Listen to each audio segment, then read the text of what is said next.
Hey, my cable management is not the best, but I tried as best as I could with all the cables. My setup is also a bit messy, so please bear with me. Anyway, I hope you enjoyed the video.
What is up, guys? Welcome back to another setup tour. I haven't done one of these in a long time, but here it is again after 2 years. Well, I guess the great news video I made was sort of a setup tour, but I never really went into full depth of the setup, and plus, things have changed. A lot. So this time, my setup was moved to my bedroom, and I think it has taken a major improvement since last time you see my setup. This is not the best setup, just the setup of a 14-year-old still living in their parents' house. I worked hard to just make this setup exist. Anyway, be sure to give this video a like if you enjoyed, and let's get started into this setup. First of all, we're going to get into my equipment I use for recording. For my live commentary, it's very important to have a good source of audio. That's why I have the Blue Snowball Ice microphone. This is what you always hear my voice out of, including now. It's a very popular choice and has very good ratings and feedback.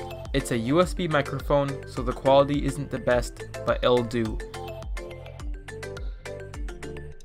So next, to record my gameplay, I have the OG Elgato Game Capture HD.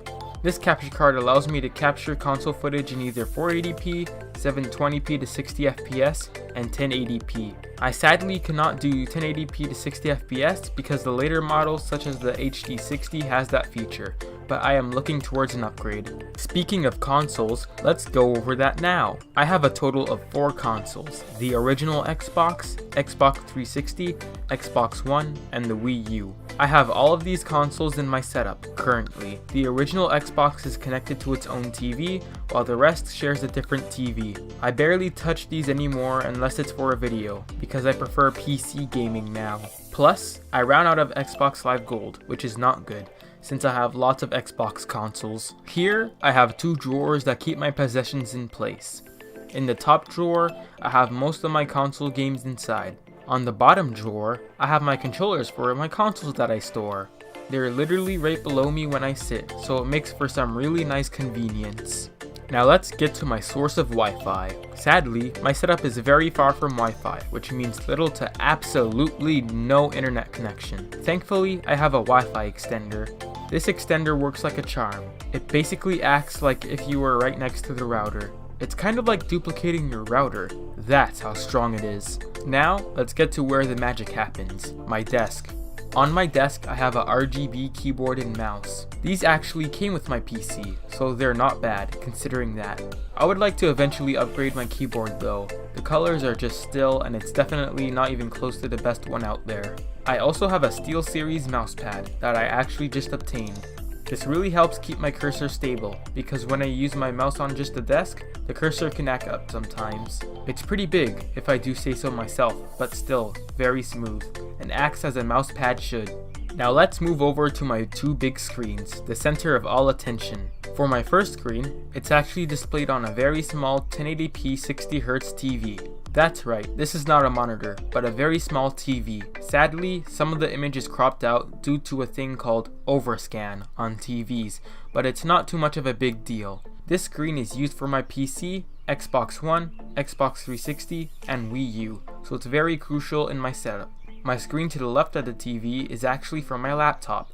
This is the laptop with terrible specs and can't do that much. For the CPU, I have an Intel Celeron N2840 clocked at 2.16 GHz with 2 cores. That's right, 2. For my graphics, I don't have a graphics card, but Intel HD graphics. For my storage, I have a 500GB hard drive, probably the only good thing out of these specs. For my RAM, I have 4GB of RAM. By these specs, we can tell that this laptop is barely anything useful, but at least it could easily do basic tasks. Now let's freshen things up a bit. Time for my new and good PC. This PC is a pre-built called the Skytech Archangel. I've had this PC for about 4 months now, and I'm very satisfied with it. For the CPU, it uses a AMD FX 6300 clocked at 3.5 GHz with 6 cores. For the graphics, it uses a GTX 1050 Ti with 4GB. For storage, it uses a 1TB hard drive plus a 2GB SD card inserted into it. For RAM, it uses 8GB of RAM. This is so much better than my laptop, and I use it for so many things in my videos. One last thing I thought is worth mentioning is my 3DS. This is probably my most decked out device, and yes, it is a new 3DS. It has a 128GB SanDisk microSD card inside. As for storage, to protect it, it has gold Pikachu armor as its outside protection. For my screens, I also have transparent screen protectors, which are really hard to see by the way. Even if you take the armor off, it still looks really nice, if it already wasn't. And yes, this 3DS is modded. Anyway, that's really all the parts of my setup. This is what I see all the time when I make videos, game, edit, etc. I hope you enjoyed this setup tour, as it took years to finally make. And even if you think that you can't have a good setup because of the conditions you're in, keep believing and persevere. This takes time and effort. Anyway, Happy New Year to you all, and I'll see you guys in the next video. Peace.